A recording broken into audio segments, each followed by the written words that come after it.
Hello everyone, I'm Anthony BergerOn, and this is BergerOn the Movies, where I talk about my favorite movies of all time and why I love them so much. Today I'm talking about Bridesmaids, one of my favorite comedies of all time. You probably have seen this movie, but if you haven't, like I always say, I'm going to be including some spoilers, so don't watch this until you've seen the movie.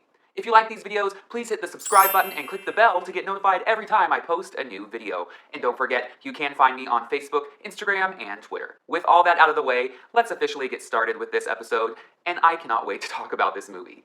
2011's Bridesmaids.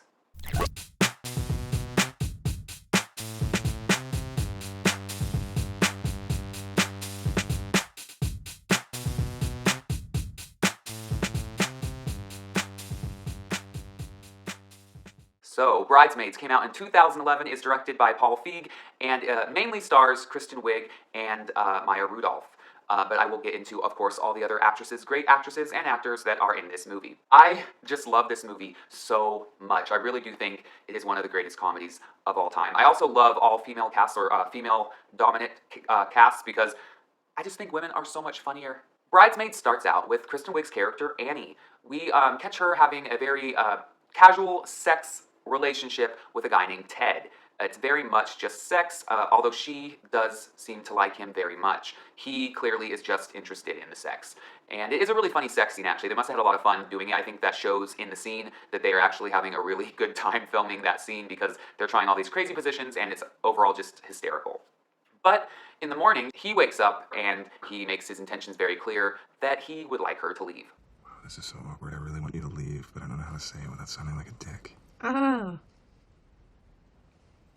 We then get to see Annie's home life and see that she has some very interesting roommates that are not ideal. One of them is Rebel Wilson. I'm not sure if this was her very first film, but this is the first time I ever saw her in anything, and she was hysterical in this. She's got some great one-liners in this movie, and it's easy to see why she became the star that she now is. The other actor that plays her roommate is Matt Lucas from Little Britain, which is a British comedy show, sketch show, and he is hysterical in that. If you ever get a chance to look up Little Britain, it's a very funny show, kind of in the vein of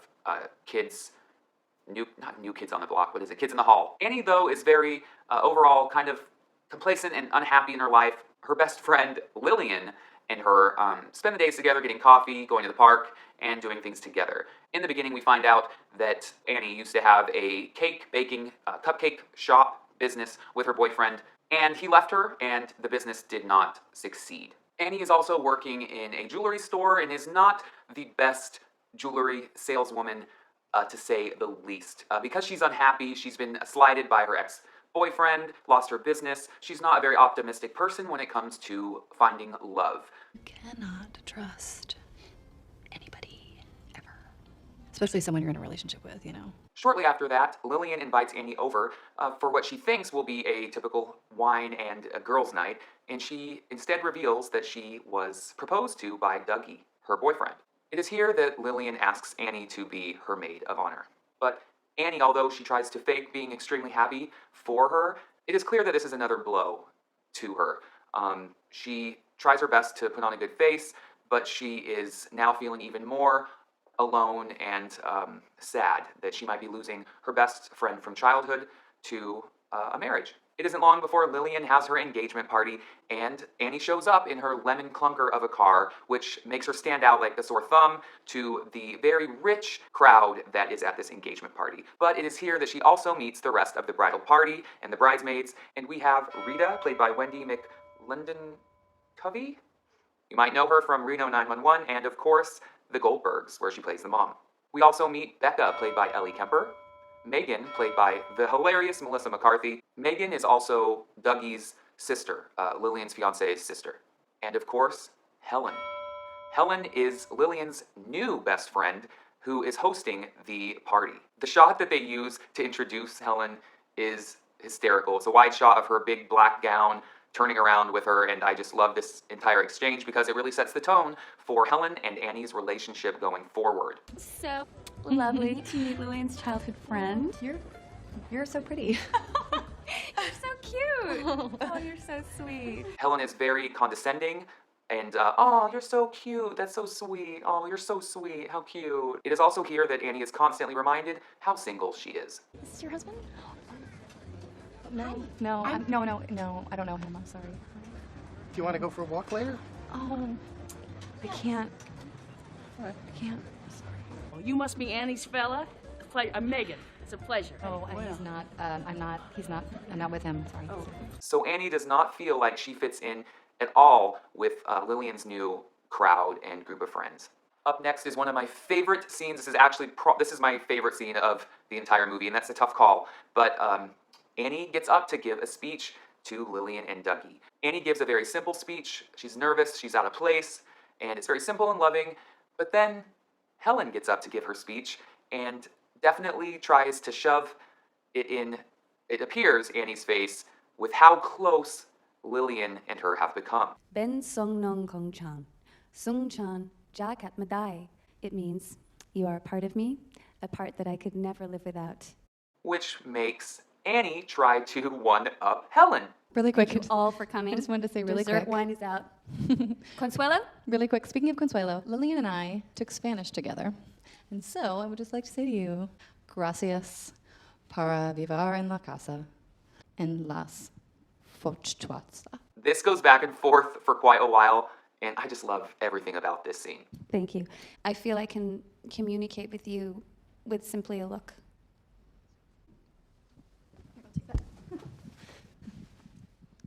Lillian.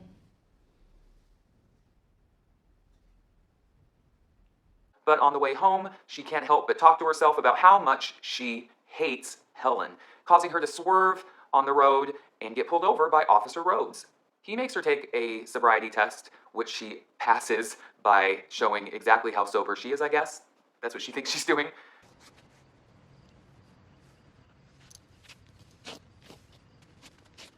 Stop it. Stop it. Please stop. Please stop. I believe you. You're not drunk. He starts writing her a ticket for her broken taillight, but when he realizes that he knows her from her shop, Cake Baby, he feels bad because she kind of vents about how it ended and how her relationship with her boyfriend ended, and he tears up the ticket and just gives her a warning. The next day, or a few days later, I'm not quite sure, Helen and Annie meet up to play a game of tennis at a country club at the request of Lillian, so they would kind of get to know each other and break the ice. But yet again, they are trying to one-up each other. It's funny how people change, isn't it? I don't know. Do people really change? I think we change all the time. But I mean, we're changing from who we are, which we always stay as. Not really. I don't think so. I think so. I don't. They end up playing a tennis game, and they definitely take out all of their aggression on each other. The next day, Annie, trying to be the best maid of honor that she can, recommends a restaurant that she loves to the rest of the bridesmaids before they are going to a bridesmaid's dress fitting. And it is a very sketchy restaurant. It's got graffiti all over the walls, there's animals running around, but Annie swears it is the best food that she could possibly recommend. So they sit down, the waiters come up and offer some chicken or meat or whatever it is. Helen does not have any because she's watching her figure before the wedding and does not have any of the meat. When Lillian gets up to go to the restroom, Annie takes the chance to ask the other bridesmaids what they think about her idea for the bridal shower. And Annie's idea is to do a French-themed shower because Lillian has always loved Paris and has never gone, has always wanted to go to Paris. But of course, Helen shuts that down quite quickly, thinks it's cliche, and asks the group to recommend some other ideas, which is another funny scene. That, and I'll just snowball on top of that. Also, Fight Club. Female Fight Club. Lillian doesn't know, so it's surprise. We're gonna fight. We beat the shit out of her. So then after lunch, they go to the dress shop to look at bridesmaids' dresses, where it is mentioned that everything is so white and fancy. But shortly after they're trying on the dresses, they all start to feel very sick. It soon becomes apparent that they all have food poisoning. Oh my, okay. Oh no. Nothing's happening. Oh my God. You know, I don't really care which dress we get. It doesn't matter to me. I just need to get off this white carpet. No, okay, no, not the bathroom. Everybody, go outside.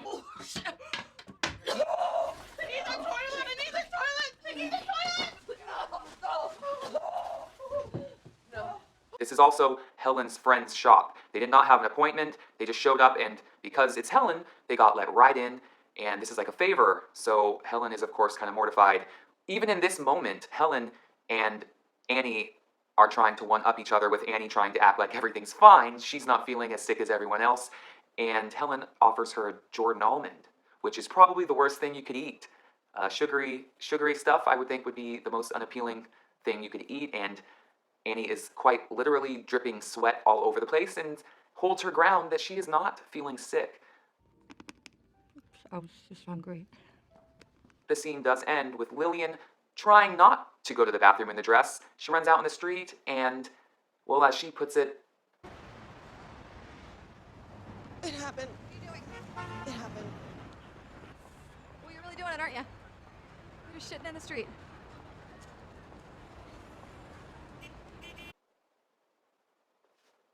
so things aren't really off to a good start.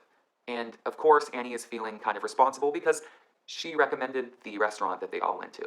The next day, Annie reaches out to all the other bridesmaids via email to talk about planning the bachelorette party, and she recommends using Lillian's family's lake house for the party. And as soon as she hits send, everyone basically calls and says, we're not going to the lake house, we are going to Vegas. So once again, Annie's trying to be the best maid of honor that she can, and her ideas are being shut down. So cut to them on the airplane, and they are all on their way to Vegas. Everyone is sitting in first class except Annie, because she couldn't afford the first class ticket. Unfortunately, Annie is sitting next to someone that has an extreme fear of flying, and this woman, who's also one of the writers of the movie as well, along with Kristen Wiig. Kristen Wiig also wrote this, but this passenger next to her mentions how she had a dream last night that the plane crashed. So Annie starts having major anxiety. She's already stressed as it is. She feels like she's kind of failing as a best friend and a maid of honor. So she kind of sneaks up to first class and mentions to Lillian and Helen that she's nervous. So Helen tells her, here, take one of my Valium, or I think it's Valium. She says, take this Valium, you'll feel better, you'll relax for the flight, you'll be fine. But that's not enough, because the girl next to her in the seat is really, really hamming up how horrible flying is. So Helen then recommends she chase it with an alcoholic drink. So now Annie has taken a Valium and is now drinking on the plane. So it isn't long before Annie is feeling just fine and sauntering up back to first class. This part is, okay, I think everyone that has seen this movie can agree that the plane scene has some of the best one-liners in the entire movie, but my personal favorite quote in this scene is this part. What are you guys talking about up here? We're going to a restaurant tonight. I know the owner, so it's just coming. do? Oh, Helen is the owner. So a flight attendant comes up, seeing that she's being kind of unruly, and tells her to get back to her seat and coach. She does for a brief moment, but then she comes back wearing what she thinks is a brilliant disguise, trying to sneak back into first class. Miss, No, it's not me. please go back to your seat. I'm Mrs. Iglesias. You were just out here and you put sunglasses on. Help me, I'm poor. No, listen, we're a whole wedding party. I'm the bride. I'm getting married. Everybody go back to your seats. Okay, you especially. Help me, I'm poor. Everyone agrees, right? This is one of the funniest parts in the entire movie. It does not work, and eventually she does get told to go back to her proper seat, where, just like in an episode of The Twilight Zone, she now thinks she sees something on the wing of the plane and thinks that she needs to notify the entire plane. I have an announcement too. There is a colonial woman on the wing. The woman on the wing. I saw her. There is something they're not telling us. There's a colonial woman. She was turning butter. She was turning butter on the wing. She is out there right now.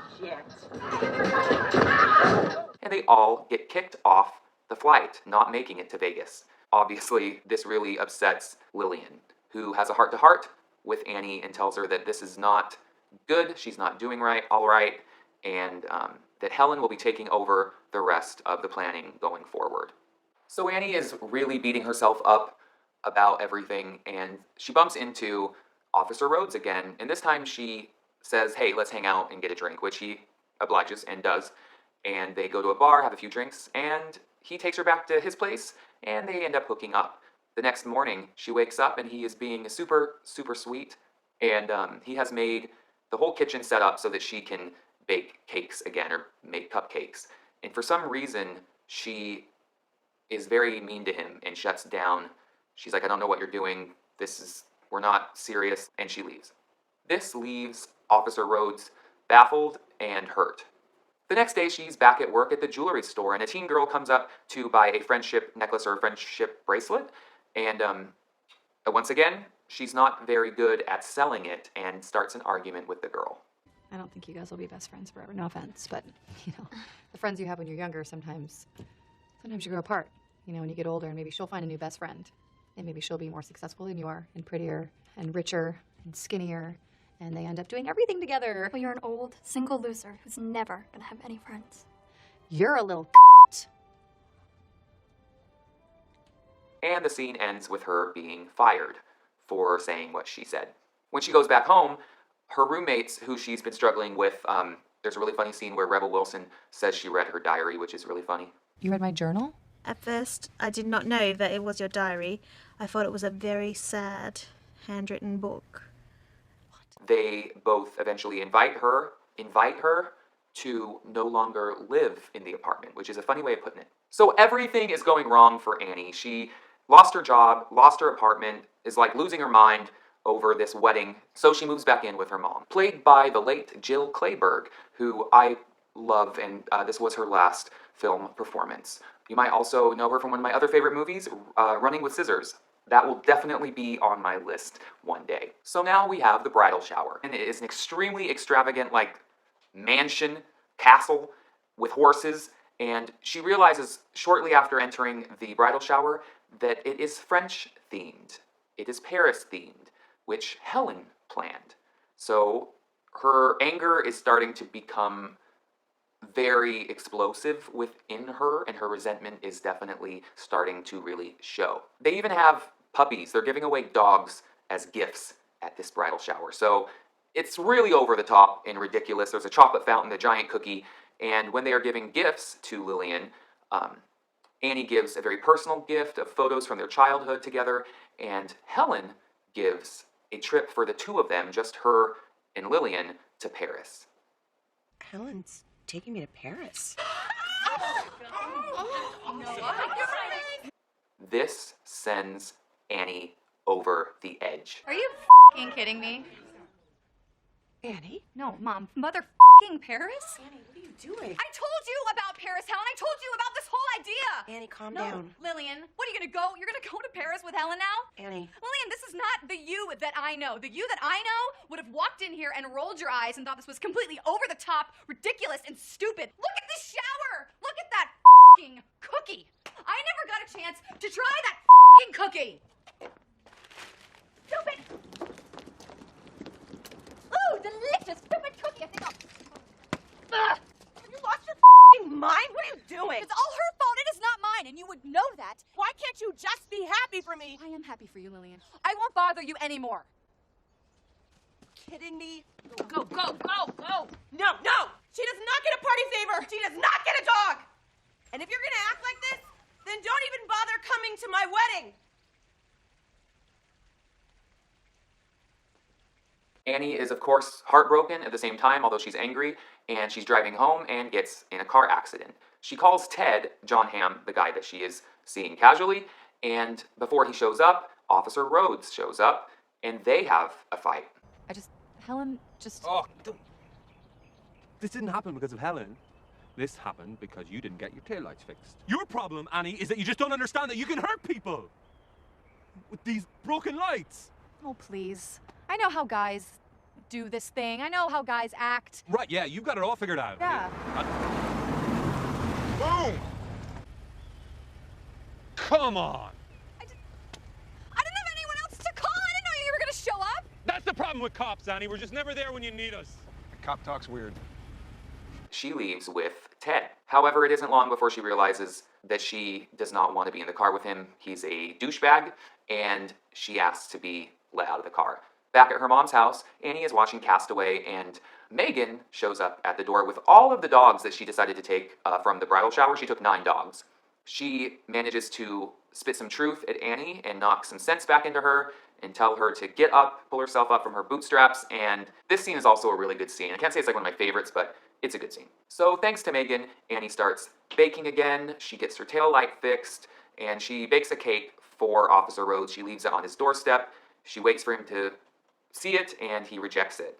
And she drives by a couple more times, and he still has not taken the cake in. So she's feeling even crappier. So she goes back to her mom's house and just is in a major state of depression. when Helen knocks on the door. Helen says she cannot find Lillian anywhere, and the wedding is definitely coming up. So this forces Annie and Helen to actually come together and try to find Lillian. While they drive around, they get to express themselves a bit, and they do get a little bit closer, although it's very hard for Annie to like Helen. They do kind of bond a bit here.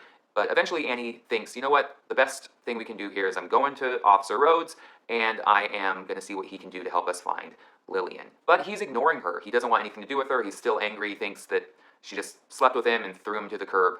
And that doesn't stop her, though. She is doing everything she can in her power to get his attention. Just texting, talking on the phone while I'm driving, not even using my hands. Oh, hi! Beer!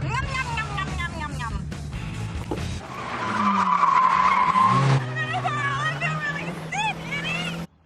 Hey, who's driving that car? It's not clever. Really? Wow. Unbelievable. Hey, are you crazy? I'm sorry, I need your help.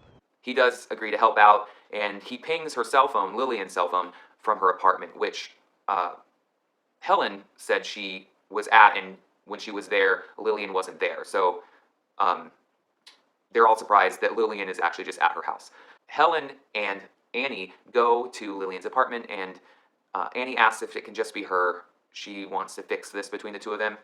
And Helen's like, of course, you go in, fix this.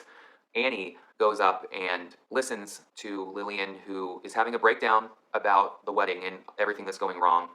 They eventually make up, and this is pretty much the end of the movie. They have the wedding, everything's fine, everyone's friends again, even Helen and Annie. And Wilson Phillips comes out and sings the song that is Lillian and Annie's song. Someday somebody's gonna make you wanna turn around and say goodbye. Until then, baby, are you gonna let him hold you down and make you cry? Don't you know, things will change, things will go your way. If you hold on for one more day, if you hold on for one more day. It's just a fun movie. That's pretty much it. After the wedding, Annie goes outside and Officer Rhodes is out there, and they decide to make it work, and blah, blah, blah. They fall in love, and they drive off together. But that's pretty much it. That's Bridesmaids. It is such a good movie, I think, because it says so much about friendship and weddings, and how weddings can bring out so much stress and animosity between close friends who have expectations. Which, speaking of expectations, when I first watched this movie, I saw it in the theater, and I didn't really like it. I was kind of like, are they just crapping and puking all over the place? Is this like what comedies come to? But I think the problem is I had a different expectation of what the movie was.